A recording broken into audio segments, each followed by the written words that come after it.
العالمين والصلاة والسلام على رسول الله وعلى آله وأصحابه أجمعين. Allah Teala'nın жағынан қайтарылған дуа деген шейх айтамыз.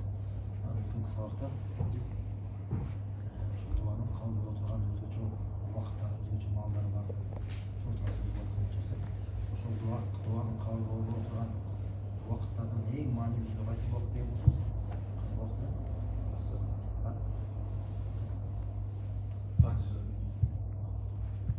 Фажрдан кейін, жұмадан кейін, асырдан кейін. сол өткен уақыттарды қайсыны айтады? Ең біріншісі, ең башқасы.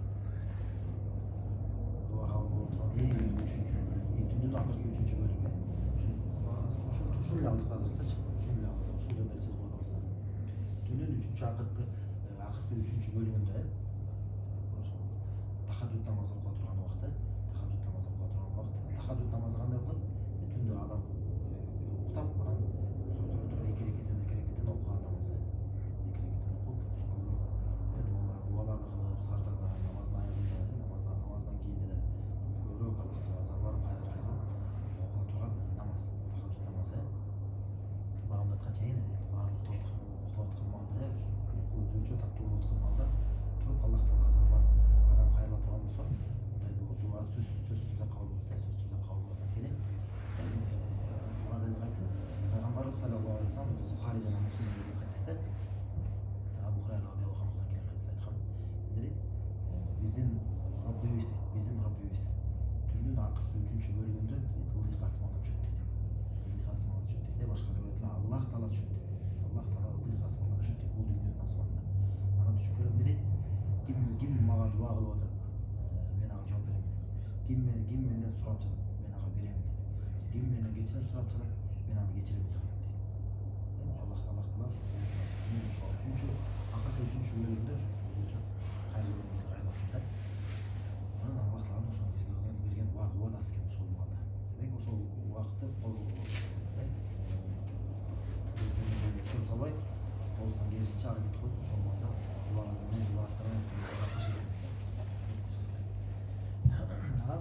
ушул хадисте сөз болуп атканда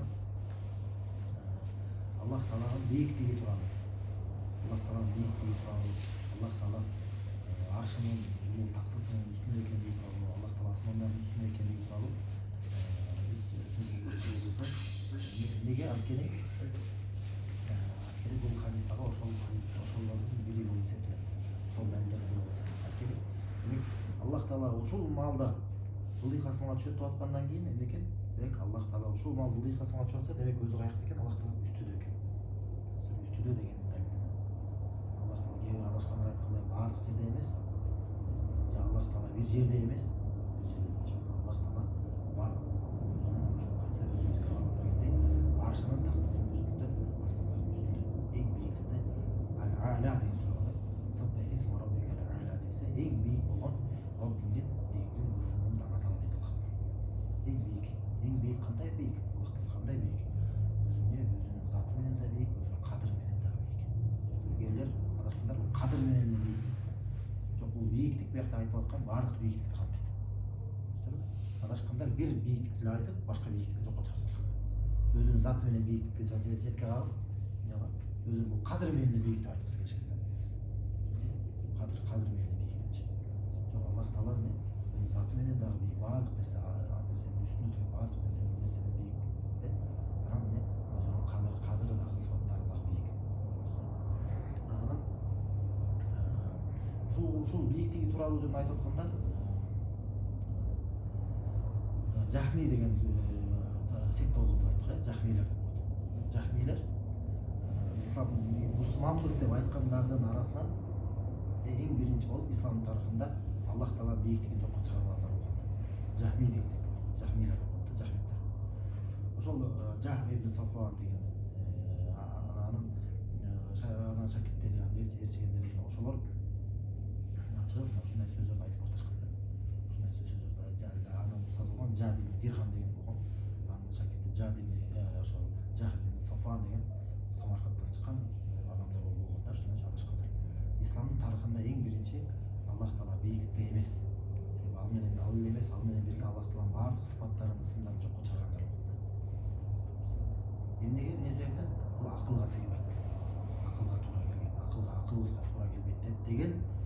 чароо менен деген жалган менен ошол Аллахтын сыйфаттарын ошол убактагы алымдардын баардыгы бир сөз менен баардыгы ижма болду. Булар капырлар деген. Жахмилерди баардык мусулмандар бир сөз менен ижма менен капырлар деп. Ал эмес ошол Ибн Касир өзүнүн китебинде Бидая ва Нихая тарих китебинде айтып, ошол убакыттагы падышага райым келтирип, адашпай тасирне ошол айтып, ошол убакыттагы падышага дуа кылат. Дуа кылат бир күнү деген ошо көп акыйда китептеринде, көп тарих китептеринде сакталып калган да. Бир күнү бир падыша чыгып туруп, ошол Шамдагы ошол орунбасары ошол жерде чыгып туруп деген койман айтып, элдин баардын алдында чыгып туруп деген айткан. Бүгүн силер өзүңөрдүн союшу нерсеңерди сойгула деген. А мен болсо, мен ушул эмени жакымды, жакты ушуну соёмун деген. Анткени бул дейт. Аллах Таала Муса менен сүйлөшкөн эмес деп айтып атат. Аллах Таала Ибрахимди өзүнүн сүйүктүүсү кылып алган эмес деп айтып атат. Ошондой айыпталмай барып ошону чыгып туруп сөз кылат дейт. Көрсөңөр булар деген динден чыккан, булар деген муртат болуп калган деп, булар зындык болду деп ошол кездер буларга ушундай жаза чыгат. Анткени динди урмаган үчүн адаштырган деп ушундай мамиле кылышкан. Аллахтын сыйфаттарын жокко чыгарган. Ошондо Ибн Касир ошону айтып окуяны айтып ошол падыша үчүн аябай дуа кылды. Аябай дуа. Чоң деген баледен мусулмандарды сактап калган дейт да. Чоң баледен мусулмандар сактап калган. Чоң жакшылык кылган дейт да. Чындап эле эсесиңер, адамдарды ислам динин урмалаган бирөө чыгып атса, өзүнчө алым деп эсептеп, артынан адамдарды адаштырып аткан болсо, андайды токтотуш негизи падышалардын бир эсептелет да. Падышалардын андан арасында алымдарды эсептелет да. Кур'ан сүннөттүн негизине түшүндүрүп, элдерди алардын адаштыруудан кайтарып калышкан. Анан ошол убакытта Имам аль-Бухари дагы өз китебинде Халка фа'либат китебинде ошондо жахмилерге жооп деген, жахмилерге кайтаруу деген китеби бар да. Имам Бухари. Ошондо айтып, булар жахмилер арштын үстүндө эч нерсе жок деп айткысы келип атышат. Аллах Таала бийиктикте эмес деп айткысы келип атышат деп көп сөздөр айтат да. Буларга жооп кылган да. Ошондо Имам аль-Бухари жөнүндө азыркы кээ бир адашкан мутакаллим философтор мынтип айтышкан да. Жок, бул деген мынтип сурайбыз да. Буларга сурай беребиз. Имам аль-Бухари мына айтып атпайбы, жахмилер Аллахтын бийиктигин жокко чыгарышкан депчи. Аллахтын бийиктигин жокко чыгарышкан. Десе булар айтат да. Жок, жахмилер дейт. Булар айтып атпайбы, бийиктик деген биздин алымдар, имамдар айткан сөздөрүндө Аллахтын кадырынын эле бийиктиги деп айтып атат. Деп атышпайбы? Куранда эң бийик деп айтып атса Аллах. Же болсо немесе, мисалы, асманда деп айтып атса, кээ бирөө күнкө айткан да. Кадыр асманга чейин жеткен депчи. Ушунчалык бийик кадыр асманга чейин жеткен деп. Берсе мындай бурмалаштын карагандай ыкмаларын колдонушат да. Эми суроо беребиз. Жахмилер Аллах Тааланын кадыр бийик экендигин жокко чыгарышты беле? Аллах Тааланын кадырын бийик экендигин бир дагы капыр да жокко чыгарбайт. Эң бийик кадырлуу экени, эң кадыр бийик экени Аллах Таала деп капырлар деп айтат. Мисалы христиандарда 3 кудай деп дейсе дагы, бирок эң кадыр бийиги ошол Аллах эң Кудай Таала жаратуучу деп айтат, туура? Иса менен бирге сүрөдүк, анан төмөнүрөөк деп айтышат. Ушундай мушриктер деле өзүнүн кудайларынан сыйынып атканда, бирок эң бийик кадыры бийик бир Аллах Таала дешет. Ошого жакындашыш үчүн ортомузда башат. Ошол демек жахмилер ислам ошо тарых башында биздин имамдар менен алымдар менен талашкан маселеси Аллахтын кадырын бийиктиги жөнүндө болгон эмес. Эмне жөнүндө болгон экен? Аллахтын затынын бийиктиги. Аллахтын затынын Аллах Таала өзү бийиктикте экендигин жокко чыгаргандыктан аларды медешкен, алар динден чыккан. Алар динден урмалашты деп аларга өтө оройгон чыккан.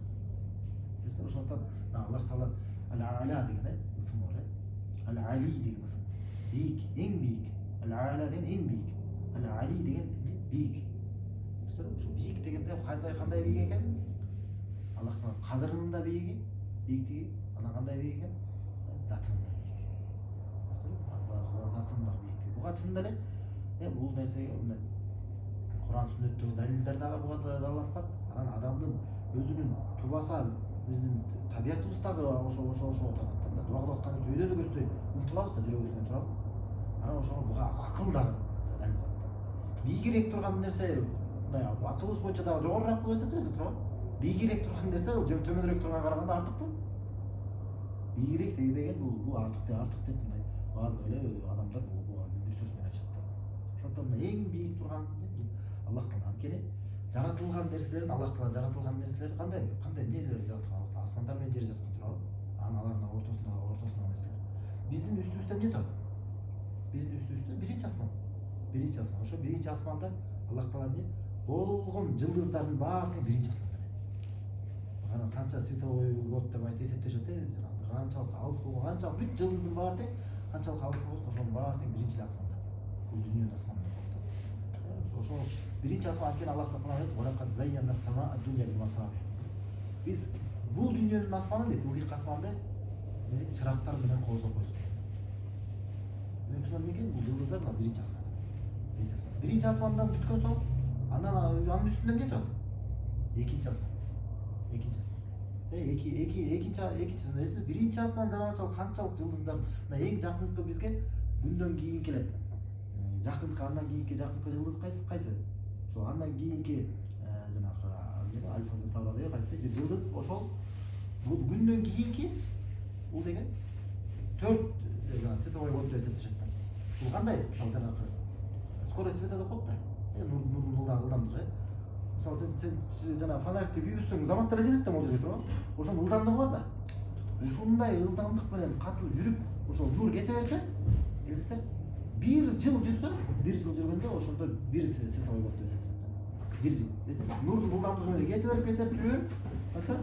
Бир жыл жүргөндө немеге чейин адашпасам канча? 6 минутта да жетеби ушундай? Күнгө чейин. Күнгө чейин ушундай 6 минутта же 8 минутта ушундай. Немеге чейин сиз бир световой год деген бул ошол нур жүрүп бир жыл жүргөндө ошо бир световой год бир жакынкы бизге жылдыз күндөн кийин келет. 4 световой год турат да аралыкта. Эсен канчалык алыс. Эми башка жылдыздар болсо жүздөп, миңдеп световой годдор менен эсептелет. Эми карасаңыздар көлөмү канчалык чоң. Канчалык эбегейсиз чоң да бар эксен. Ошо эбегейсиз чоң болгон ошол. Эбегейсиз чоң болгон ошо биринчи асман биздин үстүбүздө.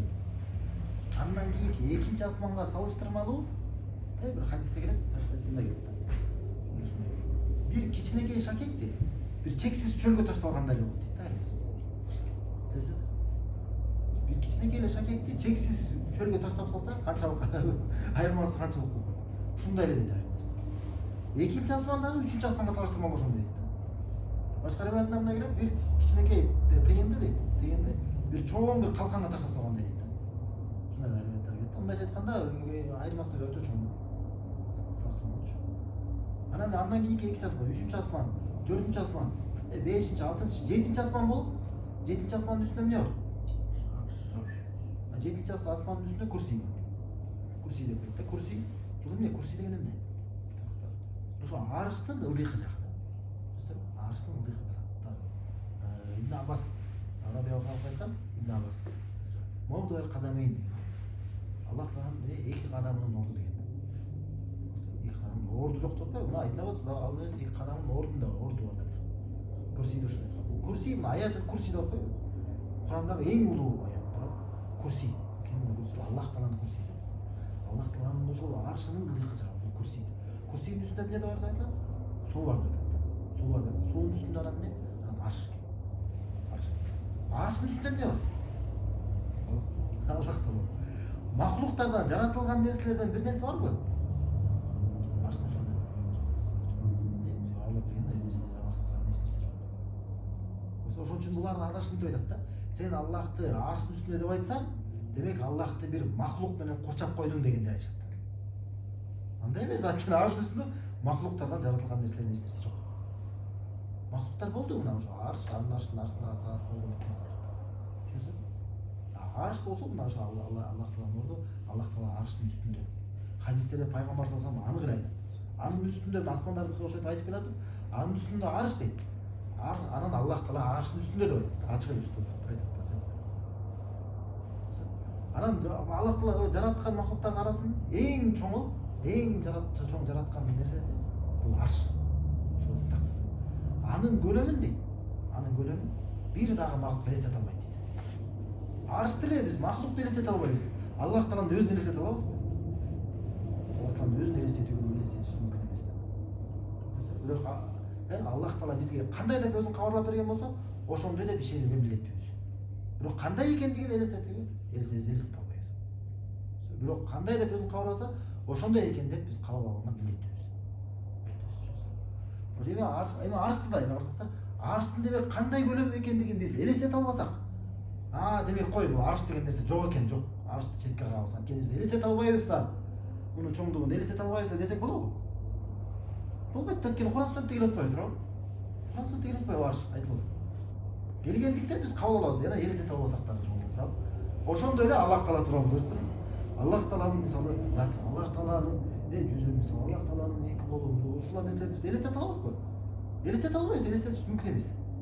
Анткени Аллах тааланы биз көргөн эмес, ага окшош эч нерсе жок. Демек аны биз элестете албаганыбыз, аны демек жокко чыгарышыбыз керекпи? Жокко чыгарышыбыз. Ал эмес, эскерисинче биз милдеттүүбүз. Аллах таала өзү тууралуу кабарлап берген нерсени кабыл алганга биз милдеттүүбүз. Түшүндүңүзбү бул жерде? Эми арыш тууралуу пайгамбар саллаллаху алейхи вассалам бир хадис айтат. Аны көтөрүп турган периштелердин бирөөсү тууралуу мага айтып берүүгө уруксат берилди дейт. Анын дейт, кулагынын түйүнүн баштап ийине чейинки болгон аралыкты дейт. Чынчык канча дейт? 700 жылда учуп жетет дейт. Ушул эле жерде. Эмелесеңер ушул арышты көтөрүп турган периштелердин бири канчалык. Эми арыштын өзүнүн канчалык? Ушундай кандай? Анан ушундай периштелер качан Аллах таала бир нерсени сүйлөйт деп атканда эмне деп келет? Hatta fuzza an qulubihim qalu maza qala rabbukum. Качан алардын жүрөктөрүнөн коркунуч кеткенде дейт Аллах таала. Алар айтышат дейт, Раббиңер эмне деп айтты дейт. Qala al-haq дейт, Аллах хакты айтты дейт. Тохвал алим кабир жана бийик жана чоң зат дейт. Бул эмне жана бул аятта эмне айтып берет? Аллах таала качан сүйлөгүсү келип атканда бул пайгамбар саллаллаху алейхи вассалам тафсир кылып өзү хадисте айткан. Аллах субханаху ва таала бир нерсени сүйлөгөндө дейт, кандай бир добуш болот дейт.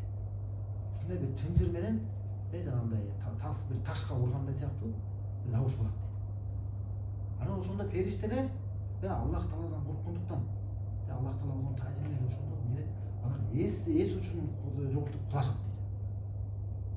Билесиңер, периштелер канчалык жанагындай болсо дагы билесиңер, канчалык эбегейси күчтүү болсо дагы, канчалык жанагындай чоң денелер болсо дагы, алыстан Аллах тааланын добушун кандай эле менен эстерин эс үчүн жоготуп кулашат дейт. Эң биринчи башын көтөргөн Жибрил болот дейт. Анан периштелер анан сурашат дейт. Жибрил, Раббиңиз эмне деп айтты дейт. Акыйкатты айтты дейт. Аллах акыйкатты айтты дейт. Ошол вахий менен анан түшкөн дейт. Карасаңыздар, периштелер жанагынчалык кандай күчтүү болсо дагы, кандай Аллах таала сыпаттап берет алар. Назиятына Куранда кандай гана сыпаттар келет, кандай алар тез жүрүшөт, бир жерден бир жерге тез жетишет, кандай күчтүү болот. Ошонун баары канчалык күчтүү денелери болот, канчалык канаттары, Жибрилди пайгамбар саллаллаху алейхи вассалам көргөндө 600 канат болот. Өзү менен толук горизонттун баарын, аспандын баарын жаап алган дейт. Өз келгенде 2 жол болот. Ошон асмандан түшүп келатканын көргөндө элесиз, асмандын баарын жаап калган дейт. Мына учуп келаткан самолет алыстан көрсөк кандай кичинекей эле да турабы? Бирок жаныбызга келгенде канчалык чоң турабы? Билесиңер, Жибрил түшүп келатканда алыстан караганда эле асмандын баарын жаап калган экен. Канчалык чоң болсо. Ошондойлор дагы Аллах тааланы утканда, корккондуктан Аллах тааланы эс үчүн жоготуп калышат. Демек мындан эмне түшүнөбүз? Периштелер нурдан жаратылган улуу Аллах тааланын макулуктары Аллах таалага теңдеш боло алат бекен? Аллах тааланын алдында алар эч нерсе эмес. Периштелер Аллахка теңдеш боло албагандан кийин кайсы бир макулуктар, бир адамдар өзү аулия андай мындай деп кудай кылып алгандар. Алар Аллахка теңдеш боло алабы? Андан беш-бетер эч ким Аллахка теңдеш боло албайт.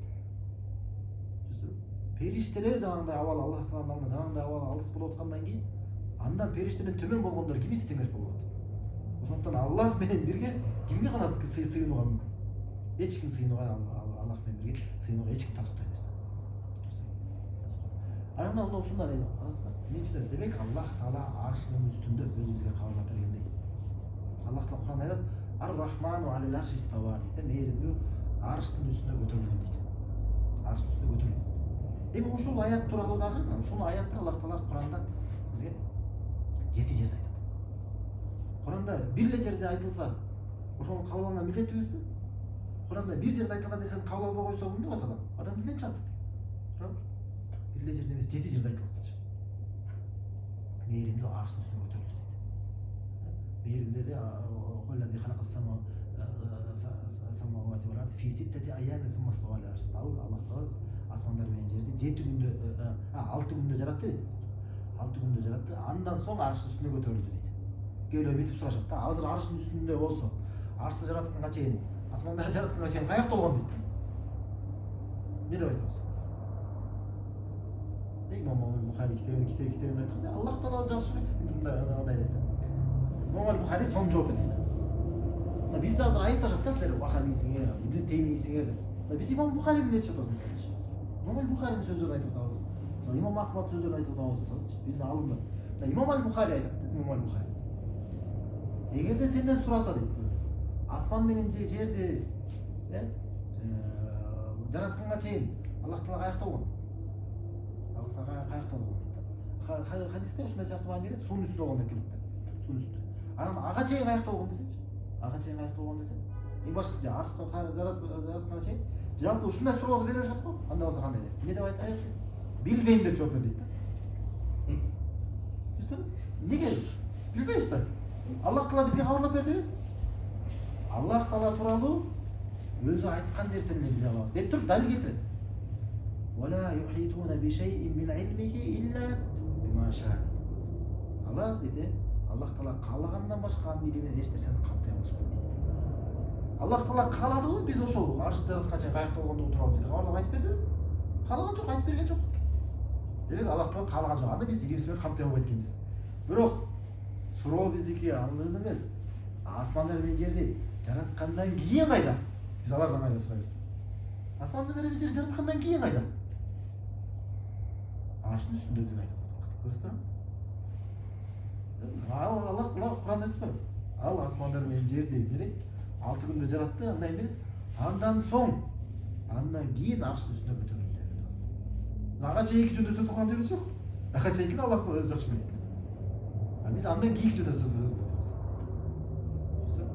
Ошо бирөө келип бирөө мага ушундай айткан. Жанагы суроону берген. Асмандар менен жер жаратканча каякта болгон? Анан ошолдо карасаңыз Аллах Таала булардын шек күмөндөрүнө бизге эртерээк эле жооп берип койгон дейт. Ал кандай? Каякта болгон ага чейинкисин билбейбиз. Бирок андан кийинкисин билебиз каалап. Ошо кийинкиси тууралуу биз булардан кайда сурайбыз да. Асмандар менен жер жараткандан кийин Аллах Таала кайда? Кур'ан айткан, андан соң арш үстүнө көтөрүлдү дейт. Андан соң арш үстүнө көтөрүлдү. Аллах Таала өзүнүн аршынын тактысынын үстүндө. Анан мындай дейт, эми кээбилер мынтип сурайт. Эми көтөрүлдү десең мынтип айтышат. Эми көтөрүлүү деген бул деген махлуктардын иш аракети да дейт. Көтөрүлүү мындай, келүү, Аллах Таала кыямат күнү келет деп айтат. Важаа роббука вал малаку саффан саффа дейт. Ал күнү сенин Роббиң жана периштелер сап-сап болуп тизилип, алар келишет деп. Аллах Таала Кур'анда келет да туурабы? Мына ушул аят тууралуу жахмилер келип туруп, эмне адашпаса Абу Юсуфка, Кады Абу Юсуф, Абу Ханифанын шакиртине келип сурашкан, ушуну айтышкандар.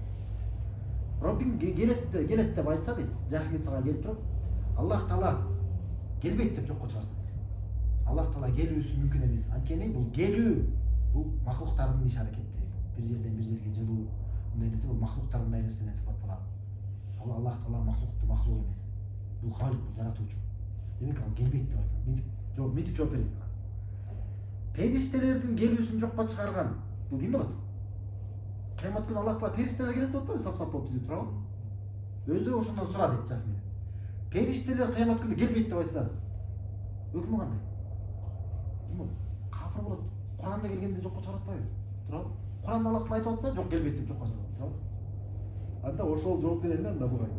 Ошол эле аятта, ошол эле сүйлөмдө эмне деп айтат Аллах Таала? Аллах Таала келет деп айтат. Айырмасы эмне? Периштелер келет, өзүнө тандык келет. Аллах Таала да келет деп атат. Болгондо дагы бир эле сөздү колдонот. Келет деп айтат. Важаа деп айтат, келет. Роббука, сенин Роббиң, вал малак жана периштелер деп. Келет деген бир эле сөздү колдонот. Демек буга да экөөнө тең бир эле сөз сөз тиешеби келет деген. Аллах Таала чынында келүү менен келет. Жана өткөнкү сабакта Фудайл ибн Ияд сөзүн айтып берип, Жахми сага келип туруп айтса дейт.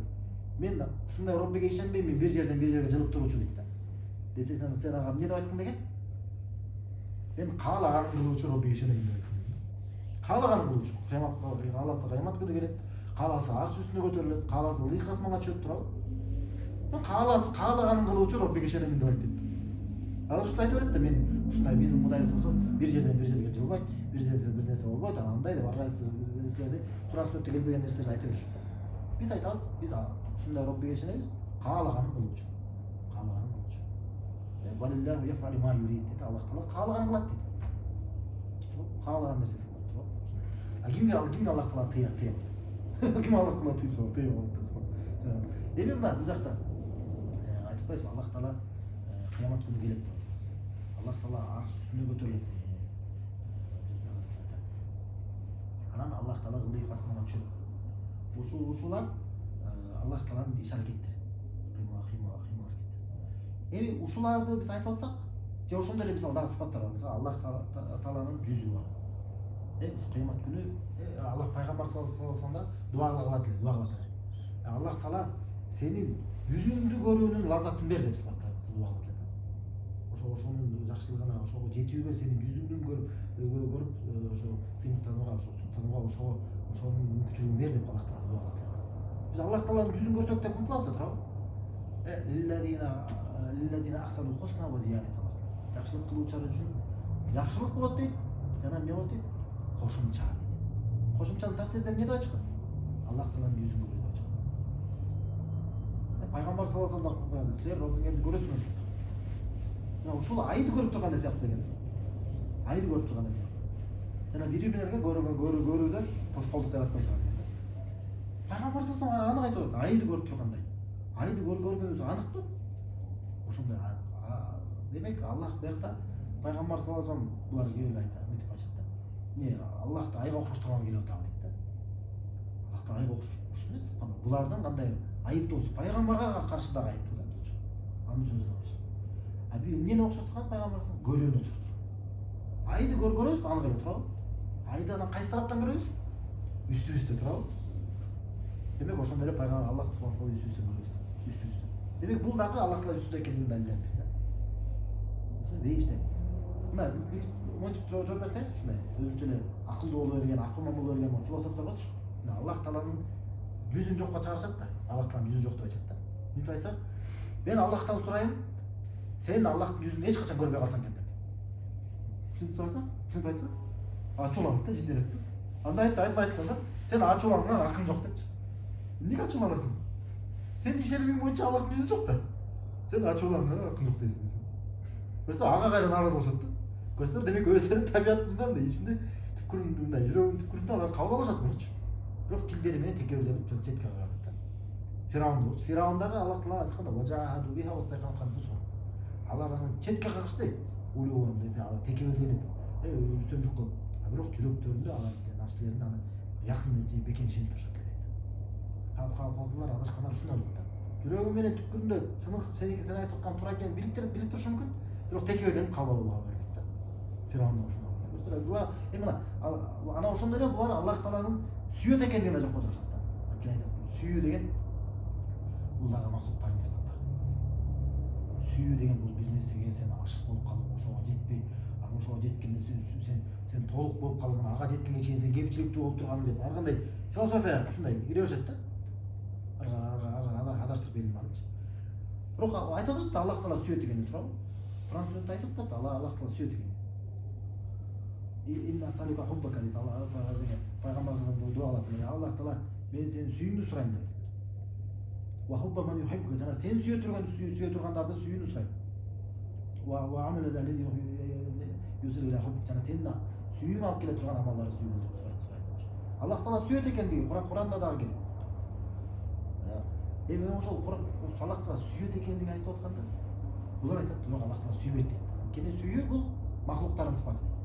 Анда буга да мынтип айтсаң, Аллахтан сураймын, Аллах Таала сенин сүйүүсүнөн сени кур кылса экен. Десем, эмне болот? Кайра ачууланышат.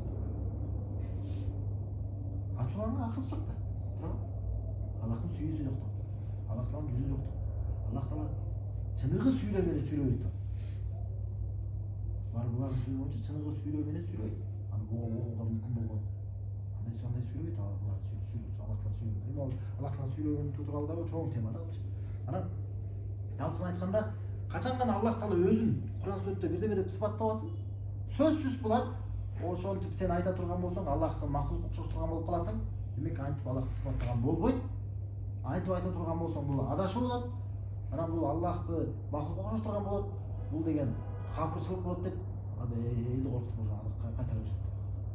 Эми суроо беребиз.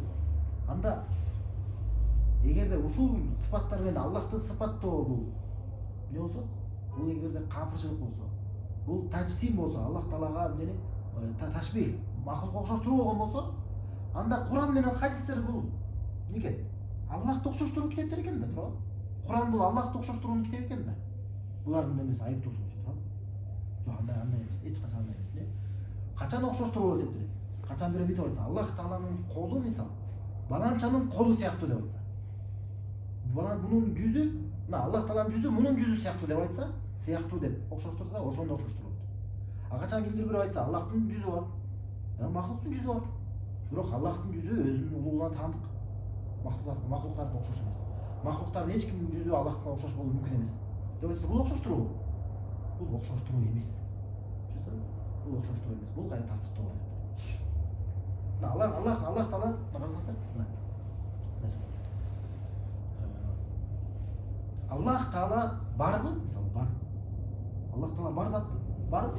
Аллах Таала бар. Биз барбызбы? Анда буларга суроо берсек болот да. Анда биз барбыз деп да айткан болбойт да. Же Аллах Таала бар деп айткан болбойт. Анткени бар болуу менен биз сыпатталып атабыз, туурабы? Анда Аллахты да айтсаң, Аллахты да бардык бар болуу менен сыпаттап коюп атасың. Окшоштуруп болуп калат атпайбы? Десең, жок, андай эмес. Биздин бар болгондугубуз бизге таандык дейт. Аллахтын бар болгондугу өзүнө таандык дейт. Окшош эмес дейт. Анда ошондой эле сыяктуу эмне? Ошондой эле сыяктуу Аллах Таала башка сыпаттар жөнүндө айтабыз. Мисалы, Аллах Таала тирүүбү? Тирүүлүк деген жашоо деген Аллах Таала тирүү экендигин, тирүү деген сыпат барбы? Таваккал ала хайй аллази ла ямут. Тирүү болгон өлбөй турган затка тоокел кыл дейт. Таянбай. Биз дагы тирүүбүзбү? Биз тирүүбүзбү? Тирүүбүз. Анда экөөнүн бирөө экен, булардын түшүнүгү боюнчачы. Анда биз тирүү деп айтпашыбыз керек экен, өзүбүз тууралуу. Же Аллах Тааланы тирүү деп айтпашыбыз керек экен да. Анткени бир ошол эле окшош болуп калбайбы? Туурабы? Окшоштуруп болуп калат. Десе булар өздөрү айтат. Жок, Аллахтын тирүүлүгү эмне? Бул башкача тирүүлүк дейт. Өзүнө таандык болгон тирүүлүк дейт. Биздин тирүүлүгүбүз эмне? Бизге таандык, биздин алсыздыгыбызга таандык тирүүлүк дейт. Биз эмне дейбиз? Ошондой эле сыяктуу кол жөнүндө айт, ошондой эле сыяктуу жүз жөнүндө айт, ошондой эле сыяктуу көтөрүлүүсү, иш аракеттери тууралуу ошондой эле айт. Түшүндүрбү? Мындайча айтканда эмне? Жалпы эреже кандай? Аллах Тааланын бир кайсы сыпаттарын биз тастыктаганыбыз менен ошол эле замат ошол окшоштуруу эсептелбейт. Ал менен бирге биз Аллах Тааланын сыпаттары өзүнө таандык айырмачылык экенин айтып атабыз. Мына бул тууралуу көп имам бар айтып кеткен. Мисалы ошол эле имам Тирмизи өзүнүн китебинде айтып кеткен. Аллах Тааланын колу бар, жүзү бар деп айтса, баланчанын колу сыяктуу деп айтмайынча окшоштуруу болбойт деген. Окшоштуруу болбойт. Мына өздөрү карасаңыздар аят. Лейса камислихи шей'ун ва хува самиул басир. Ага эч нерсе окшош эмес. Ага эч нерсе окшош эмес дейт. Ушул аятты алышат дагы, ушул менен бизге каршы жооп кыла беришет. Мына силер Аллахты окшоштурдуңар, Аллах лейса камислихи. Ага эч нерсе окшош эмес. Ал эч нерсе окшош эмес. Силер мына Аллахты көтөрөлөт дедиңер, Аллах Тааланын жүзү бар дедиңер, колу бар дедиңер, ага эч нерсе окшош эмес, эч нерсе окшош эмес. Силер ушул аятка каршы чыккан деп айыптап беришет. Биз эмне деп айтабыз? Силер аятты толук окугула дейбиз да. Аятты толук окугула. Бир жагын алып алып өзүңөр ылайыктуу, бир кереги жак жагын таштап салып алып дейбиз да. Аллахтын аяттын маанысы кандай экен? Лейса камислихи шей'ун ва хува самиул басир. Ага эч нерсе окшош эмес, жана ал эмне? Угуучу, көрүүчү дейт. Көрсөңүз. Ал жана угуучу, көрүүчү. Аллах Таала башка аятта Инсан сүрөсүндө мындай: "Инна халакта инсан мин нутфатин амшажин набталиги фажалнаху самиан басира." Биз инсанды дейт тамчынан жараттык дейт да. Сөзчө тамчынан жараттык, жана ага сыноолорго дуушар кылабыз дейт, аны сынайбыз дейт. Жана анын инсанды биз жаратып эмне кылдык дейт? Угуучу, көрүүчү кылып койдук дейт. Аллах Таала эмне дейт инсанды? Важаалнаху самиан басир. Биз аны угуучу жана көрүүчү кылдык. Аллах Таала инсанды, адамды угуучу көрүүчү деп айтып атабы? Башка аятта өзүн дагы угуучу көрүүчү деп айтып атат, туурабы? Аллах Таала окшоштуруп атабы өзүн халкы? Окшоштурган жок да. Эмне болот экен? Аллах Тааланын угуусу көрүүсү кандай? Өзүнө таандык. А адамдын угуусу көрүүсү бул өзүнүн алсыздыгына таандык. Окшош эмес да. Туурабы? Ошондой сыяктуу аятта эмне деп келет? Ага эч нерсе окшош эмес, жанагы угуучу көрүүчү. Адам дагы угуучу көрүүчү. Бирок Аллахтын угуусу көрүүсү ага эч нерсе окшош эмес. Өзүнө таандык болгон угуучу. Көрсөңөр эрежени кандай Аллах Таала тиги сонун коюп берген да. А булар болсо, бул аятты окуп атканда бир көзүн жаап алып окушат да. Аллахтын ысым сыфаттарын жокко чыгаргандар, бул бир жагын бул оң көзүн жаап алып окушат бягында. Ага эч нерсе окшош эмес депчи. А Аллахтын макулуктар окшоштургандар болсо, алар экинчи жагы эле окшот да. Ал угуучу көрүүчү депчи. Угуучу көрүүчү адамдар сыяктуу депчи. А эмне бирок биринчи жагын деп атат. Мисалы христиандар, башкалар Кудайдын сүрөткө тартып ушинтип алышат го, окшоштуруп. Көрсөңөр, алар окшоштуруудан четтен чыгып кетишкен да. Көрсөңөр. А туура жол болсо бул ортодок. Аллах Тааланын сын сыфаттарын кабыл алабыз. Ошол менен айтабыз, бул сын сыфаттар макулуктарга окшош эмес. Аллах Таала эч нерсе окшош. Адам эреже бар, мындай айтса, эмнени карасаң элестетпесең, Аллах Таала андай эмес. Адам өзүнө эмнени гана элестете албасын, Аллах Таала андай болот. Анткени биз Аллах Тааланы көргөн эмеспиз, аны элестете албай. Аллах Таалага окшош дагы эч нерсе эмес, эч нерсе жок. Аллах Таала окшош бир нерсе бар, мисалы айткандай, Аллах Таала мына ушундай дейли. Аллах Таала окшош дагы эч нерсе жок. Анан эмне? Бир үчүнчү эле нерсе калды. Бул эмне? Аллах Таала тууралуу бир кабар бар. Бир нерсени биз элестетиш үчүн, бир нерсе жөнүндө биз таанып билишибиз үчүн ушул 3 жол болот да. Же аны биз көрүшүбүз керек болот. Аллах Таала көргөн эмеспиз. Же эмне? Ага окшошту көрүшүбүз керек болот. Мына ушул сыяктуу дегенечи. Ага окшош дагы жок. Үчүнчүсү бирөө сага айтып бериш керек да. Ал ушундай депчи. Биз Аллах Таала тууралуу ушу үчүнчүсү эле бар да. Өзүнүн сөздөрү менен, өзүнүн сөзү менен бизге айтып берет. Аны өзүнүн элчиси, чынчыл болгон элчиси аркылуу саллаллаху алейхи вассалам бизге айтып берет. Ошолорду эле тастыктаган эле жол болсун. Бирок кандай экендигин бизге айтып бердиби? Кандай экенин айтып берген жок. Ошол тууралуу мына Имам Малик рахмахуллах бир күнү бир адам келип Ар-Рахману алал арши става. Мээримдүү арштын үстүнө көтөрүлдү дейт. Кейфа става? Кантип көтөрүлдү дейт. Кантип көтөрүлдү дегенде. Эмне жөнүндө сурап атат? Көтөрүлдү чын эле деп сурадыбы? Жок. Кантип көтөрүлдү дейт. Көрсөңөр, ошо өтө маанилүү эреже Имам Малик. Көтөрүлдү чын эле деп сураган эмес. Кайра аятта айтып атат. Мээримдүү арш үстүнө көтөрүлдү. Куранда турат. Бирок кантип көтөрүлдү дегенде, кейфа става дегенде Имам Малик ачууланып айткан да. Ачууланып. Ал истива маълум. Көтөрүлгөндүгү маалым дейт. Көтөрүлгөндүгү маалымбы? Эмнеге маалым? Куранда айтып атат да. Куранда келип атат. Бул маалым белгилүү. Вал кейф мачхул. Бирок кандай көтөрүлгөндүгү белгисиз. Кандай көтөрүлгөнүн айтып бердиби? Кандайча болот, аны айтып берген жок. Айтат, вал иману бихи важиб. Эми бул нерсеге иман келтирүү. Эмнеге иман келтирүү? Көтөрүлгөндүгүнө. Иман келтирүү бул важиб, милдет. Ва суал анха, эми кандай экенин көтөрүлгөндүгү тууралуу суроо берүү бидат дейт, бидат. Динде жок нерсе. Ва ма арак эле муптади окшош дегенде, сен бидатчылык деп эле эсептеймин, чык деп коюп чыккан да ошончо. Эми мына ушундай эле карасаңар. Ылдый касмага Аллах Таала түшөт, бирөө сурайт да. Кантип түшөт десе, эмне деп жооп беребиз? Чык деп беребиз. Мынтип айтабыз да. Же чык деп айтабыз, сен мындай суроо бергенге акың жок. Же мынтип айтабыз да. Түшкөндүгү белгилүү. Кантип түшөт экендиги белгисиз. Бирок буга иман келтирүү милдетибиз. Кандай экендигин суроо берүү бул бидат. Түшүндүңүзбү? Кыямат күнү келет деп айтат, Аллах айтат. Келет экендиги эмне? Белгилүү. Кантип, кандайча келет экендиги белгисиз. Буга иман келтирүүбүз милдет, кандай экендигин суроо бул бидат. Көрсөңөр эреже да. Ушундай эрежени коюп бергенбиз. Болгон Аллах Тааланын иш-аракети тууралуу ушул эрежени колдоно беребиз. Чынчылыгында Куранда айтылып келип аткан буга моюн сунган милдеттебиз да. Эми мына түшөт дегенде эме бул адашкандар көтөрүлдү дегенде, Аллах Таалан көтөрүлдү дегенде истива деген сөздү ар кандай ыкма менен жокко чыгарганга аракет кылышкан. Анан ошолордун эң биринчилери мынтип айтышкан да, тил араб тил жагынан келген аракет кылышкан. Аллах Таала Куранда араб тилинде түшүргөн да туурабы? Ошондон биз Куранды араб тилинин негизинде эрежелеринин негизинде түшүнүшүбүз керек. Ооба туура бул акта. Эми араб тилинде истива деген сөздүн айтышат да. 15ке жакын мааниси бар дейт. 15ке жакын мааниси бар. Эми ошолордун баарысынан эмнеге силер көтөрүлдү деген эле маанини алып алдыңар дейт да. Башка маанилер деле көп айтылышы мүмкүн да. Эмнеге силер башка маанинин баарысын албай, так эле көтөрүлдү деген эле маанисин чектеп алып алдыңар. Мүмкүн башкасы айтылып аткандыр.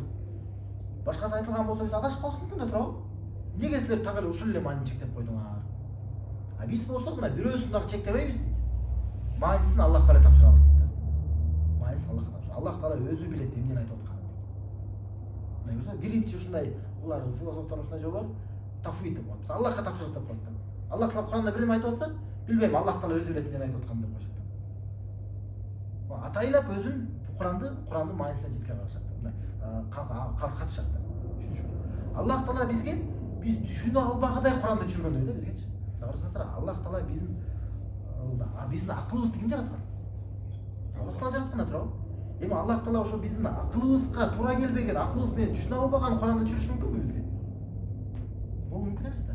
Курандагы Аллах Таала биздин акылыбызды билген, биздин жаратуучу зат биз түшүнө алгыдай бизге Куранды түшүрөт эле да. Сен мисалы бирөөгө мисалы карасаңыздар, мисалы бир оруска. Мисалы биз бир кыргызча кат жазып атабыз да. Ал түшүнбөйт. Бул кыргызстандык дагы эмес, башка Россиялык. Биз кыргызча кат жазып жөнөтүп койдук, мен окудум. Ошо биз тараптан акылдуулукпу? Ал түшүнө албагыдай бир сөздөр менен агырды. Бул акылсыздык да туурабы? А тууралык боюнча эмне? Ал түшүнө алгыдай бир сөздөр менен кайрылышыбыз керек туурабы? Ошондой эле Аллах Таала бизге түшүнө алгыдай сөздөр менен түшүргөн. Бул толуктуу болуп эсептелет. Такыр биз түшүнө албагыдай сөздөр менен бизге Аллах Таала кайрылган болсо, бул толуктук эмес болуп калат. Кайра Аллах Тааланын сөзү эң сонун сөздөр деп айтабыз туурабы? Демек бул эң сонунлук деген сөзгө, сонунлук деген сыпатка түшүнүктүүлүк да сыпат келет да. Түшүнүктүү эмес нерсе сонун деп айтылабы? Түшүнүктүү эмес сөз. Мисалы бир китеп окуп атсаңар, түшүнүксүз да. Эмнени көздөп аткан, эмне айтылып атканы түшүнүксүз. Ошол китеп жакшы китеп деп айтылабы? Жакшы китеп деп айтылбайт да. Жакшы китеп канчалык түшүнүктүү болсо, туурабы? Куран эми эң жакшы китеп да, туурабы? Демек эң түшүнүктүү, эң анык, айтылып аткандар эң белгилүү болгон. Эми ошо Куранда Аллах Таала бизге мээримдүү ар үстүндө көтөрүлдү айтып атат. Эми муну айтышат да, бул сөздүн 15тен ашык мааниси бар дейт. 15тен ашык мааниси бар. Эмнеге ушуну алып алдыңар? Эмнеге айтабыз? Биринчиден ушул маанисин биздин имамдар алышкан. Биздин имамдар. Имам аль-Бухари, ага чейин башка китепте тафсир эдет. Имам аль-Бухари өзүнүн Сахих китебинде Абул Алия анан Мужахид деген эки улуу табииндин ушул ая истива деген сөздүн тафсирин келтирип беришкен. Алар экөө айткан истива мааниси аля анан иртифа деген эки маани чыккан. Аля деген бийик болду, иртифа деген көтөрүлдү деген сөз. Истиванын мааниси эмне деп атат? Бийик болду, анан көтөрүлдү деп түшүндүргөн. Мужахид анан Абул Алия тууралуу илгерки имамдар айткан да. Сахабалардан кийин дейт, Курандын маанилерин эң көп, эң жакшы билген адам Абул Алия деп айтышат. Мужахид тууралуу Суфян ас-Саури айтат эле, Мужахиддин тафсири сага жетсе, ошол сага жетиштүү деген. Абдуллах ибн Аби Мулейк айткан, мен Мужахидди көргөм дейт. Ибн Аббастын жанында жүрөт эле дейт, кагаздарын көтөрүп алып дейт. Анан тафсир ар бир аятта токтоп сурайт эле дейт. Ибн Аббас жаз деп жаздырып чыккан дейт. Ушинтип Куранды Ибн Аббас менен 3 жолу окуп өтүп чыккан. Өзү айтат, мен 3 жолу толук окуп чыктым дейт Ибн Аббас менен Куранды. Ар бир аятка токтолуп сурагам дейт. Ар бир аятка токтолуп сурап чыккан. Демек ар бир аят түшүнүүгө мүмкүн. Ар бир аяттын демек түшүнүүгү бар. Булар айткандай кээ бир аяттар түшүнүүгө такыр мүмкүн эмес деген андай эмес да. Ар бир аятты түшүнүүгө мүмкүн. Аллах Таала бизге түшүнүктүү болгон, биз пайдалуу тургудай бизге Куран түшүргөн да. Пайдалуу Куранды түшүргөн. Көрсө ар бир аятка токтолуп сураган. Эми ушул экөө эки табииндердин арасында эң чоң болгон адамдар эмне? Эң илимдүү болгон адамдар эмне деп атат? Истиванын мааниси эмне деген? Көтөрүлдү, анан бийик болду деп атат. Имам аль-Бухари келтирип Сахихте. Курандан кийин эң сахих болгон жыйнакта келип атат. Десе эле буларды силер көтөрүлдү деген силер окшоштурган айтты. Биз айткан жокпуз. Ким болсо? Имамдар. Айыптасаңар Имам аль-Бухарини айыптагыла, айыптасаңар Мужахидди айыптагыла, Абул Алияны айыптагыла, сен алардын шакирттерин алып. Демек, бул биринчи. Экинчи жагынан истиванын мааниси 15ке жакын мааниси бар, ооба истива деген сөз. Туура, тил жагынан. Бирок биз айтып аткан сөз истива жөнүндө эмес. Биз башка сөз жөнүндө сөз кылып атабыз да. Биз кайсы жөнүндө сөз кылып атабыз? Истива аля деген сөз жөнүндө сөз кылып атабыз да. Түшүндүрбү? Истива аля деген кошумча келип калганда, ушул кошумча менен келгенде араб тилинде бир эле мааниси бар. Көтөрүлдү деген маани. Бул араб тилинде ушундай да, мисалы араб тилинде даа деген сөз бар да, дуа кылды деген сөз. Мисалы даа лаху десе, ал үчүн дуа кылды деп айтылат да. Бул келген биякта кошумча эмне мааниси айтылып атканын бизге түшүнүп берет. Мисалы даанын көптөгөн мааниси бар да. Мисалы ошон үчүн даа лаху десе, ал үчүн дуа кылды дейт. Даа алейхи десе, ага каршы дуа кылды дейт. Мисалы даа бихи десе, ал аркылуу дуа кылды болуп калат. Даа Аллах десе, Аллахка дуа кылды. Көрсөңүр мындай. Ошо сөздөн кийинки кирген кошумча кайсы мааниси көздөрүп аткан бизге тактап берет да. Эми биякта истива дегенде, ооба истива эле болсо ошондой көп мааниси, бирок биздин аят истива жөнүндө эмес. Эми истива аля. Анткени ар-рахману алал арш истава. Арштын үстүнө көтөрүлдү. А бул Куранда да келет бул маани. Берет Аллах Таала вайда ставайтум алейди. Качан силер ошо Аллах Таала жандыктар тууралуу, жанда биз минген жандыктар тууралуу айтат. Качан силер анын үстүнө көтөрүлгөндө дейт. Иставайтум алейди. Силер алардын үстүнө чыкканда дейт. Жана айтасыңар дейт. Субханаллази саххарана хада ва кунна лаху мукринин. Жана машинеге отурган дуа барбы? Ошо Куранда ошентип келет. Силер алардын жандыктардын үстүнө мингенде ушуну айтасыңар. Көрсөң? Анан вастават алал жуди дейт. Ал неменин кемеси, Нухтун кемеси, ал жуди тоонун үстүнө келип туруп калды, үстүнө көтөрүлүп туруп калды дейт. Истават алал жуди дейт. Көрсөңүр? Истава болду мен дейт, анын үстүнө өзү туруп калды тоонун үстүнө. Көрсөңүр, ушундай аяттар толтур аяттар келет. Куранда окуп турат, Курандын мына бир тили бар да. Курандын терминологиясы бар. Кайсы бир мисалы Куранда ас-сала деп келсе, ас-сала бул мааниси дуа негизи турат. Ас-сала бул Куранда келип атса, эмне үчүн айтылат? Бизге белгилүү намаз үчүн айтылат, туурабы? Курандын өзүнүн ушундай терминологиясы бар. Эми истива деген сөздүн дагы бул терминологиясы болгон. Кайсы Аллах Таала бир мааниде колдонуп атса, ушу бүт аяттарда ошондой мааниде колдонуп аткан болот да. Бир эле башкача бир өзгөчө муну четтен чыгара турган бир далил болсо. Эми ошол эле сөз менен Аллах Таала өзүн айтат, көтөрүлдү деп атат. Муну Бухари, ананда табииндер дагы ушуну айтып атат. Деп келсек, мына көрсөңүр, демек булардын жана шубхасын шекки менен жооп түшүнүсүзбү кандай экен? 15тен ашык маани деп атканда эмне деп жооп берет экенбиз? Ооба, ал туура. Бирок биздин талашыбыз ал жөнүндө эмес. Биздин талашыбыз эмне жөнүндө экен? Истива аля жөнүндө. Өздөрүнө сурасаңар, истива алянын канча мааниси бар? Бир эле мааниси бар. Көтөрүлдү деген маани. Ошондуктан мына ушул араб тилин бизге караганда жакшыраак билген жана табииндер ушуну айтып атат. Ооба, истиванын арасынан бирок ушул жакта айтылган мааниси эмне экен? Аля вартафа, көтөрүлдү, бийик болду деп ушуну айтышкан. Анан эми истива деген. Демек булар ушинтип келип туруп анан айтат. Бирок мааниси деп өздөрү биз табииндерден, имамдардан алган маанини биз алсак, бизди жактырбай, биз ал эмес, Аллахка орун берип койдуңар, Аллахка окшоштуруп койдуңар макулукка деп айыпташып туруп, өздөрү бирок эмне дейт? Истиванын мааниси ээлик кылды дейт. Ээлеп алды дейт. Ушинтип түшүнүшөт. Ээлеп алды деп түшүнүшөт да. Иставля деп түшүнүшөт да. Истиванын мааниси иставля деп. Ушуну айтат. Эми сурообузду айтабыз. Бизди өзүңөр айыптап атасыңар, бир маанини алып алыңар деп. Бирок өзүңөр деле кылбадыңарбы? Десек, жок, бизде далил бар дейт. Далил бар. Тилден далил бар. Десе деп туруп, ахтал деген адамдын ырсаптарын келтирет. Араб тилинде негизи араб тилинин бир имамдар болгон, илгерки акындардын исламга чейинки жахилият доорундагы ырсаптар келет да. Булар негизи араб тилинде далил болуп эсептелет. Анан ошол сыяктуу дейт мына бул ахтал деген адамдын ырсаптары дейт. Ахтал деген. Ошол деген мындай сөз бар мына сестер.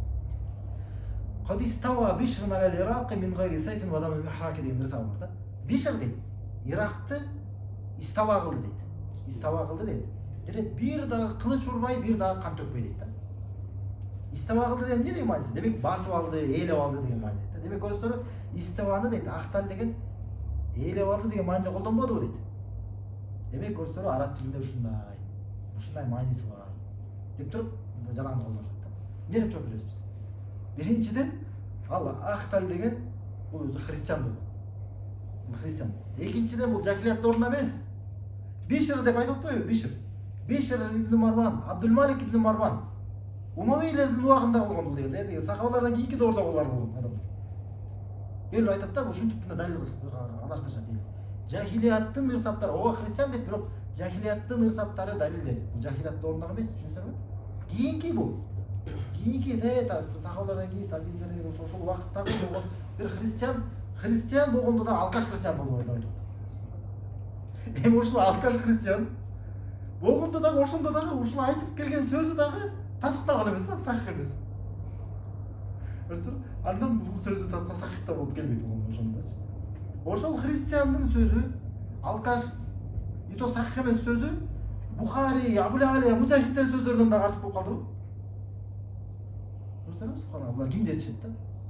Жок, алар ээрчиги адам эмес, татыктуу адам эмес. Болгондо дагы эгерде макул дей турган болсо, анда бул акыттар бир эле адам болот. Булардын акыйдасында бир адамдын хабар акыт, дал акыйда калбайт да. Өздөрү бек алып калып койбойт, бир адамдын кабарын алып калып. Биз качан хадистерди алып келсек, жок, биз бир адамдан эле келди, бир эле сахабадан келди деп көп нерсени акыйда калбай коюшат да. Өздөрү бир христиандын сөзүн акыйда алып коюшат да. Болгондо да башка имамдар сөздөрүнө каршы. Анан ээлик кылып алды, макул өзү сөзүн ээлик кылып алды. Ээлеп алды деген болсо, арышты ээлеп алды деген сөз Аллахты урушуу болуп эсептелет. Аллахты сөгүү болуп эсептелет да. Эмнеге? Ээлеп алуу деген сөз бул деген ал-куввату ба'да даф деп айтылат. Алсыздыктан кийинки келген күч кубат жөнүндө айтылат. Мисалы бир падыша турган жанындагы кошуна мамлекетти ээлеп алганга, басып алганга алсыз болуп турган да. Кийин күчү жетип туруп алардан басып алды. Демек көрсөтөрбү? Ага чейин алсыз болуп турган, демек арышты ээлеп алган болсо, арышты ээлегенге чейин Аллахтан алсыз болуп турдубу? Ээлей албай турдубу? Көрсөтөрбү кандай Аллахты сөгүп алды. Үчүнчү, экинчиден, арышты ээлеп алгыдай, арыш ага чейин кимге таандык эле? Асмандар менен жерде Аллахка таандык эмес болгон бир нерсе бар. Аллах Таала аны ээлеп алгыдайчы. Бир жерде тартып алгыдай. Түшүндүңбү? Кандай гана адашкан ишин. Ушундай нерселерди ана китептерден жазылып, ушундай деп айтыш керек дейт. А биз качан айтып атсак, Кур'ан сүрөттө келген сахабалардан, табииндерден келгенде айтсак аны кабыл алышпайт. Демек Аллах Таала көтөрүлдү деген акыйкат. Эми акыйкат деген да бул истива жөнүндө да ушундай да, жалпысы ушундай. Анан бийликте экендиги тууралуу көптөгөн далилдер бар да. Өткөн айтпас, миңге жакын далилдер бар айтып болсо. Мына ошолордун бири өзү өткөн сабакта жанагы имам Муслимде келген хадис тууралуу сөз кылып аткан болчусуз. Пайгамбар саллаллаху алейхи вассалам келип туруп, качан ага жанагы Муавия ибн Хакам Сулайми сахаба келип туруп, кул аялды келип сураган. Сынап бер, бул билип берчи бизге, мага билип бер, бул мусулман бекен, момун эмеспи? Мен аны кой берсем болобу, болбойбу деп сурап келгенде, эмне болду? Пайгамбар саллаллаху алейхи вассалам эки суроо берген. Мен киммин дейт? Сен Аллахтын элчиси дейт. Аллах кайда дейт? Аллах Таала дейт, фиссама дейт, асмандардын үстүндө дейт, асманда дейт. Дегенде пайгамбар саллаллаху алейхи вассалам эмне деп айткан? Кой бергин, буну кой бергин, бул момун экен дейт. Буну кой бербе, бул вахабит экен, бул адашкан экен, мучасим экен дедиби? Айтқан жоқ та, бұл қой берген. Бұл шынында момын екен деді да. Ошол хадис сахих екендігіне шек жоқ. Анткени Муслим сахих жинағында келтіріп. Имам Муслим бұл хадис алымы да турабы? Имам Муслим чоң хадис алымы. Бұл өзүнүн сахих деп жинағында ошол шарты боюнча эле сахих хадистер эле жинаганда. Ошолордо ушуну келтирип атат. Болгон риваяттардын арасынан ушул сөз менен келтирип атат. Демек бул сахих Муслимдин тастамасы боюнча. Экинчи Ибн Хаджар Аскалани Бухариге шарх кылып атып, Бухари. Бул Муслимде да. Ошондо ушул хадисти айтып дагы, ошо Муслим келтирген жана кулду Аллах пайгамбар саллаллаху алейхи вассалам Аллах кайда деп сураган хадис сахих деп айтып кеткен да. Ибн Хаджар. Өзү айтып, булар Ибн Хаджарды кабыл алышат. Өздөрүнүн булардан да айтышат да, шарик айтышат да. Өздөрүнүн алымы дагы көрсөтүп сахих деп айтат. Тарых боюнча, ислам тарыхы боюнча бир дагы адам ушул хадисти слабый деп айткан эмес. Ушул хадисти сахих эмес деп айткан эмес. Акыркы могу бир эки кылымдар деп ошо адашкандар пайда болгондон философтор боюнча четке каккан. Исламдын тарыхы боюнча эч бир дагы алымдар бир сөз менен бул сахих экен деп кабыл алып келишкен. Бир эле илгеркилерден болгон бир Байхақи деген ошол сахих эмес деп айткан эмес, мухталиф деп айткан да, ар түрдүү сөздөр менен келет деп айткан да. Ар кандай сөздөр менен келет. Слабый деген сөз эмес. Анан кийинки келгендер эметип айткан. Демек мааниси муттариб деп айтат да. Муттариб деген хадистин түрү бар. Качан эки сахих риваяттар келип туруп бири-бирине карама-каршы болуп калса, маанилери карама-каршы жыйноого мүмкүн эмес болуп калса, ошол хадис муттариб деп айтат. Ана муну айтышкан, бул хадис муттариб деген. Анын шарттары бар да, бир сахабадан келиш керек. Бир сахабадан эле келип туруп бир окуя, бир эле хадис. Бирок сөздөрү ушундай болуп калат, бири-бирине каршы жыйноого мүмкүн эмес. Ошондой болуп кала турган болсо, экөөнүн бирөөсү сабый болуп калат. Иснаdı сахих болуп турса дагы. Муттариб. Эми ушулар келип туруп, ооба бул сахих бирок мындан дагы башка риваятка, күчтүүрөөк риваятка каршы болуп калгандыктан муттариб деп четке аркан аракет кылышкан. Ислам тарыхы боюнча эч ким мындай айткан эмес. Эми бул муттариб эмес. Муттариб экендигине имам Маликтин Муатта китебинде окшош ушундай окуя келет да. Ансарлардын бири дейт, ансарлардын сахабалардын бири бир аялды алып келип пайгамбар саллаллаху алейхи вассаламга келип туруп, жанагындай мусулман экен, мусулман эмес экенин сынап бер дейт да. Сынап бергенде пайгамбар саллаллаху алейхи вассалам мынтип сурайт. Сен көлүк келтирдиңби? Аллахтан башка сыйбар татып зат жок экен. Ла иляха иллаллахты көлүк келтирдиңби деп сурап берет.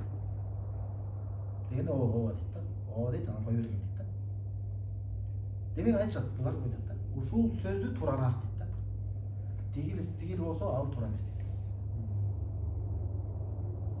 Анткени сен мусулман экен билишиң үчүн Аллах кайда деп сурайсыңбы? Же ла иляха кайтыңбы деп сурайсыңбы дейт. Не деп сурайсың? Ла иляха деп сурайсың да турабы негизи. Негизи жалпы ушундай да. Демек көрсөңөр жанагынын мааниси турараак дейт да.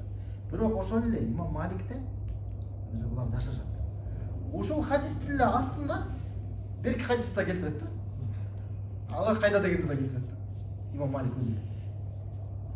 Анан бул эки хадис эки башка сахабадан келет. Эки башкадан сахабадан келет. Демек муттариптин шарты жок. Тигин айтып атпайбы, ансарлардын бири деп келип атат. Бул хадистин деп келип атат. Сулами, Муавия ибн Хакам Сулами, ал ансарлардан болгон эмес да, башка уруудан болгон.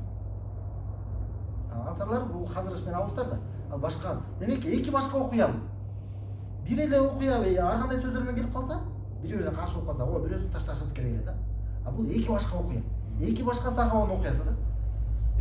Бир болсо дагы, бир окуя болсо дагы, ошол эки сөз бири-бирине каршы сөзбү? Жыйноого мүмкүн эмес болгон. Кандай каршы сөз? Каршы эмес да. Сен бирөөдөн сурап туруп, ла иляха иллаллах айттыңбы? Ооба. Аллах кайда деп сурап койсоң, бири-бирине каршыбы? Каршы эмес да. Бири-бирин жокко чыгара турган сөздөр эмес. Көрсөңөр эч кандай муттарип болбодай бул. Эч кандай андай буларга жол жок. Ошондуктан бул хадис сахих экенине эч шек жок. Анан жана ошо айтып атпайбы? Сен мусулман адам билиш үчүн сен эмне деп сурап бересиң дейт. Биз эмне деп жооп беребиз? Ошо. Сен мусулман экенин билишиң үчүн сен ла иляха иллаллахты сурайсыңбы же Аллах кайда деп сурайсыңбы дейт. Эмне деп жооп беребиз? Биз айтабыз да. Сен пайгамбарды үйрөткүң келип атабы дейбиз. Адам мусулманды кантип билиш керек экенин сен үйрөткүң келип атабы? Пайгамбар саллаллаху алейхи вассалам өзү билет жакшы. Ким мусулман экенин, кантип билиш экенин, кантип сынаш экенин ал жакшыраак билет. Ошол бизге үйрөтүп кетип атат. Десе булар мынтип жооп беришет. Анда эмне? Аллахты асманда деп койсо эле болду, мусулман болуп калабы? Анда христиандар деле Аллахты асманда деп айтышат, алар деле мусулманмын да дейт да. Нагада жок, көрсөң пайгамбар саллаллаху канча суроо берген? Эки суроо берген. Биринчиси эле мен киммин деген да. Сен Аллахтын элчиси. Сахабалар, христиандар бул суроого жооп бердиби? Жооп берген жок. Көрсөңөр кандай чектеп койгон да бизге шариатыбызда. Христиандар пайгамбарды Мухаммад саллаллаху алейхи вассалам Аллахтын элчиси деп тастаган болсо, андан кийин Аллах асманда десе, анда мусулман болуш керек. Алар аны кабыл алган жок. Көрсөңөр, ошол менен бирге бул хадисте эмне деген далил бар? Аллах субханаху ва тааля алдын алда билген да, мындай философтор, анандай өзүнчө акылман боло бергендер пайда болот экенин турабы? Элдердин муну ишене менен адаштырганга аракет кылгандар. Буларды Аллах таала билген да алдын ала. Демек бизге үйрөтүп койгон, бизге туура жолду көрсөтүп койгон шариат. Кайсы туура экен? Аллах кайда деп сураса болот бекен, болбойт бекен? Болот, пайгамбар саллаллаху алейхи вассалам сурап атпайбы? Пайгамбар саллаллаху алейхи вассалам өзү сурап аткандан кийин биз муну болбойбу деп өзү эле маселет кылганыбыз, бул тууралуу сурандыруу кылганыбыз өзү эле туурабы? Пайгамбар саллаллаху алейхи вассалам өзү сурап аткандан кийин туурабы? Суроо. Экинчиден ал асманда деп жооп берип атат, асмандардын үстүндө деп жооп берип атат. Десе пайгамбар саллаллаху алейхи вассалам тастыктап кое берген, ал момун экен деп. Эле муслим дагы эмес, момун бийик даражадагы мусулман экен, аял экендигин тастыктап кетип атат. Биз айтабыз, алдын алда Аллах Таала билген ушундай адашкандар пайда болот экенин билип туруп, мына биздин элчибиз аркылуу ким чыныгы момун, ким чыныгы момун эмес экенин сынап алышыбыз үчүн биз үчүн ушул окуяны кылып койдук. Биз ошондон пайгамбар саллаллаху алейхи сураган аякыбыз барбы? Биз дагы сурасак болот да. Чыныгы момун ким, чыныгы момун эмес экенин билиш үчүн. Пайгамбардын артынан элчи. Ошол сүннөт болот. Демек, ушул хадистеги аялды ошол акылман боло берген философтор байкасаңыздар, ушул аялга жек көрөсүз. Ушул аялды жек көрүшөт да момун. Момун аял байкуш бечара кул аял экен. Болгондо да эптеп койлорун карай албаган экен. Бир койун каршылыкка жетирген экен. Ошондой аялды карасаңыздар, бирок Аллах Тааланын алдында даражасы кандай бийик экен да. Аллахтын элчиси аны момун деп көбөлүк келтирип атат. Кой бергин деп, момун деп көбөлүк келтирип атат. Ар бир эле сахабага пайгамбар саллаллаху алейхи вассалам айткан сабакта. Ар бир эле сахабага момун деп айта бербейт эле да. Бирөөнү келип ушундай деп аябай макташканда, бирөө момун деп айтканда пайгамбар саллаллаху алейхи вассалам жок, мусулман деген да, муслим деген да. Кайра макташканда жок, мусулман деген да. Мусулмандын даражасы төмөнүрөөк да момунга караганда, муминге караганда. А бул аялды элсиздер, жөнөкөй карапайым аял экен, кул аял экен, койчу аял экен, тышкы карай албаган. Ошол аял экен, бирок Аллахтын алдында кандай бийик даражасы. Ушундай аял аркылуу, ушундай аялдын сөзү менен өзүнчө эле акылман болгон, 2 метр 5 метр болгон чалмалары менен болгон, ушунча өзүнчө эле шариат илимдери докторлор кыйын болгондордун баарын тең талкалап коет да. Жөнөкөй аял менен. Аны карасаңыздар, булардын сөздөрүнөн да ушул кайсы айтканда жек көрүшөт. Ошол кул аял, ошол дудук аял деп ушинтип барган сөздөрдү айтышат. Жек көрүшөт. Кадимкидей көрсөңүздөр, жек көрүшөт ушул аялды. Неге? Бул аял аларга ушундай бир каршы турат да ишенимчи. Эчтеке кыла алышпайт. Анан бул аял дудук болот деген бир сөздөрү булар айтышат да. Ибн Джаузи булар өздөрүнүн алымдары. Ибн Джаузи Талбис Иблис китебинде, Саид ал-Хатыр китебинде айтат. Багдадка дейт, Дамаска дейт. Араб эмес, ажамдардан дейт, чет элдиктерден бир бидатчылар келди дейт. Бидатчылар келди. Анан эмне дейт? Аллах Тааланын бийиктигин жокко чыгарышып дейт. Аллах Таала аршына көтөргөн эмес деп айтып, жана ошолордун айткандарынын сөздөрүнүн бири дейт. Пайгамбар кайда, Аллах кайда деп сураган аял дудук болгон деп айтып башташты деген. Ибн Джаузи айтат, бул эмне? Бидатчылар айткан сөз болгон дейт. Абул Хасан аль-Ашари, булардын алымы, өзүнүн китебинде айтат. Мээримдүү аршты ээлеп алды деп муатазиликтер айткан дейт да. Муатазиликтер адашкан, муатазиликтер бидатчылар айткан дейт. Көрсөңүздөр, булардын өздөрүнүн биринчи алымдары, азыркы булар айткан сөздөрү бидатчылардын сөздөрү деп айтышат да. Көрсөңүздөр, демек кийинки акыркы келгендери алгачкыларга караганда көбүрөөк адашпачы. Биринчилери Аллахтын бийиктиги экендигин жокко чыгарышпайт эле. Мынчалык көп мисалы ширктерге да батып кетишпейт эле. Эми Аллах Тааланын бийиктиги тууралуу. Жанагы эле кул аялдын хадиси эле калгансып ошого эле асылышат да кечкенче. Андан сырткары канча деген хадистер бар. Мисалы Имам Бухариде келген хадисте Зейнеп бин Жахш радиаллаху анха биздин энелерибиздин бири. Пайгамбар саллаллаху алейхи вассаламдын аялдары биздин энелерибиз болуп эсептелет. Деди. Анын аялдары момундардын энелери деген. Ошо биздин энелерибиздин бири Зейнеп бин Жахш радиаллаху анха. Ошол хадисте, сахих хадисте мактанып айтат эле. Мактанып элдерге, башка аялдарына дагы мактанып айтып жүрөт эле. Завадикунна халикунна ва заужани Аллаху мин фоқи саба самават. Силерди дейт, силердин өздөрүңөрдүн үй бүлөңөр күйөө көргөн дейт. Мени болсо дейт, Аллах Таала 7 катар асмандын үстүнөн мени өзү күйөө көргөн дейт. Кандай болгон? Аллах Таала бул Зейнеп бин Жахшты Аллах Таала Куранда аят менен түшүрүп пайгамбардын аялы кылып койгон да, аят менен. А башкалар үй бүлөлөр берген да, атасы берип нике болуп туруп. А Зейнеп бин Жахшты Аллах Таала өзү үйрөтүп койгон да. Ошон үчүн мактанып айтат эле да. Мактанып эл мага айтып жүрөт эле, Куран деген. Эмне? Силерди үй бүлөңөр берген, а мени дейт ким берген дейт? Аллах Таала кайдан 7 катар асмандын үстүнөн мени өзү үйлөндүргөн дейт. Демек көрсөңүздөр, бул аял эмне экен? Вахабитка экен. Бул сөздү болгон жерге айтып жүрүшкөн, болгондо да көрсөңүздөр, бул болгон жерге айтып жүрүшкөн. Сахабалар муну угуп жүрүшкөн. Бир сахабаны айыптап токтоткон бекен, тура эмес ортасында. деп айткан эмес. Пайгамбар саллаллаху алейхи вассалам да учурат эле ошол кезде. Тасыкташып ооба деп туура деп билишет. Башка да мына кайсы Пайгамбар саллаллаху алейхи вассалам айтат, Аллах Тааланын жанында дейт, арыштын үстүндө дейт. Алла мынтип айтат. Инна рахмати сабагат гадаби деп жазылып турат. Менин ырайымым, менин каармандагы ачуумандагы алдым турат. Ушул нерсе дейт, ушул жазуу анын жанында арыштын үстүнө жазылып турат дейт. Анын жанында дейт. Аллахтын каякта? Арыштын үстүнө. Арыштын үстүнө жазылып. Да далилдер мисалы хадистер.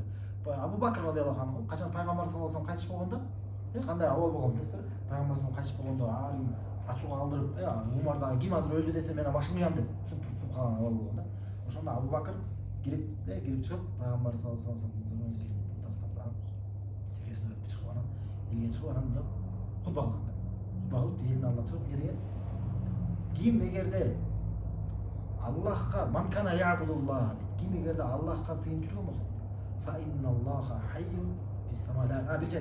Манкана я'буду Мухаммадан fa inna Muhammadan qad mat. Ким эгерде Мухаммадка сыйынып жүргөн болсо дейт, чынында Мухаммад өлдү деген. Азыр бүгүнкү күнү Мухаммад өлдү десек сен вахаби дешет. Абу Бакр айткан.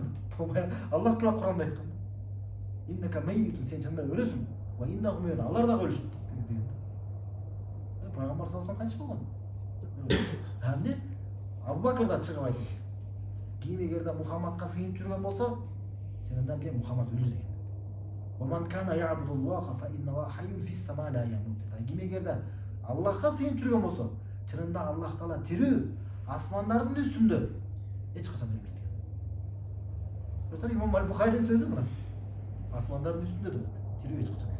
Bu kimde sözü bu? Abu Bakr'ın sözü. Abu Bakr radıyallahu anh. Ушул сөздү дагы баары угуп атат. Умар башканын баары угуп атат. Эмнени айтып атасың сен Аллахка окшоштуруп койдуң макулукка деп эч ким айыптаган эмес. Баардыгы туура деп кабыл алган.